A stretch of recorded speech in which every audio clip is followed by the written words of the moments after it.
নমস্কার বন্ধুরা, তোমাদের সবাইকে পম্পিস কিচেনে স্বাগত।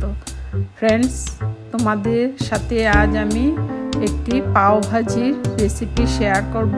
খুবই সহজভাবে বানিয়েছি, খুব কম মশলা দিয়ে বানিয়েছি, কিন্তু খুবই দুর্দান্ত স্বাদ হয়েছে। ফ্রেন্ডস, তোমাদের যদি এই রেসিপিটি ভালো লেগে থাকে তাহলে তোমরা আমার চ্যানেলটিতে গিয়ে প্লিজ লাইক করো, কমেন্ট করো আর শেয়ার করে সাবস্ক্রাইব করে সবসময় তোমরা আমার পাশে থাকবে। তাহলে চলো এবার চটপট বানিয়ে ফেলি। ফ্রেন্ডস, প্রথমে আমি পাওগুলো এভাবে করে গরম করে বাটার দিয়ে ভেজে নিচ্ছি।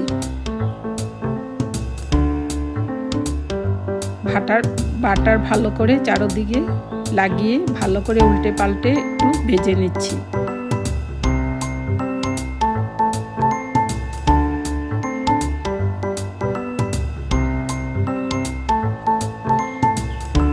এবার আমি কড়াই বসিয়ে সামান্য তেল দিয়ে গরম করে নিচ্ছি। এবার আমি হাফ টেবিল স্পুন গোটা জিরে দিয়েছি আর পেঁয়াজ কুচি আর কারি পাতা দিয়েছি, দিয়ে আমি ভালো করে ভেজে নিচ্ছি। এবার আমি সামান্য সবজি কেটে রেখেছিলাম, মিষ্টি কুমড়, বিট, মিষ্টি আলু দিয়েছি, টমেটো দিয়েছি, গাজর দিয়েছি, দিয়ে আমি এবার স্বাদ অনুযায়ী নুন দিয়ে ভালো করে নাড়াচাড়া করে নিচ্ছি।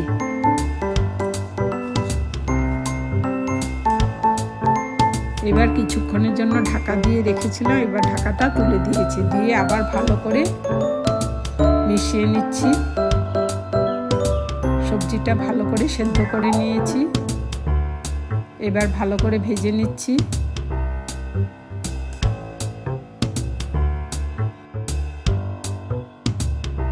ফ্রেন্ডস, এইভাবে করে সবজিটা আমি ভেজে নিয়েছি, এবার ভালো করে আমি ম্যাশ করে নিচ্ছি। ফ্রেন্ডস, এবার আমি সামান্য পাও ভাজি মশলা দিয়েছি, দিয়ে আবার ভালো করে মিশিয়ে নিচ্ছি। একেবারে খুব ভালো করে ম্যাশ করতে হবে। ফ্রেন্ডস, তোমরা এইভাবে একবার অবশ্যই ট্রাই করবে, খুবই অসাধারণ হয়েছে। এবার আমি 2 কাপের মতো গরম জল ইউজ করেছি। এবার সবজির সাথে ভালো করে জলটা মিশিয়ে নিচ্ছি। তোমরা এইভাবে একবার অবশ্যই ট্রাই করবে, খুবই অসাধারণ হয়েছে খেতে। এবার আমি ভালো করে সেদ্ধ করে নিয়েছি 5 মিনিটের মতো।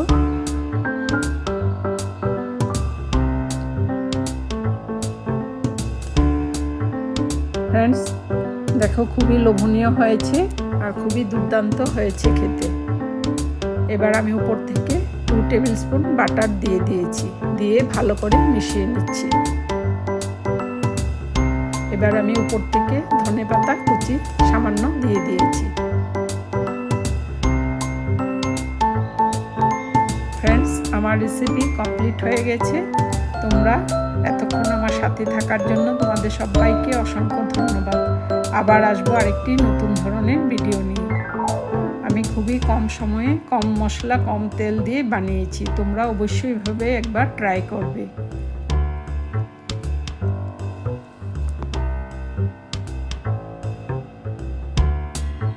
আরও কয়েকটি পাও ছিল, আমি ভেজে নিচ্ছি।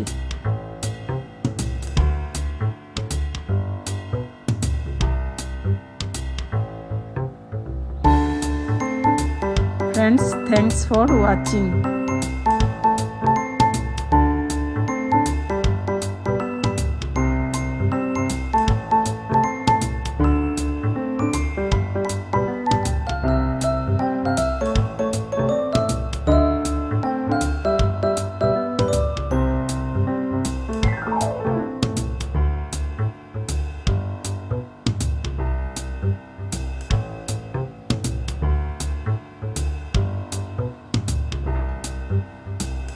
Bye.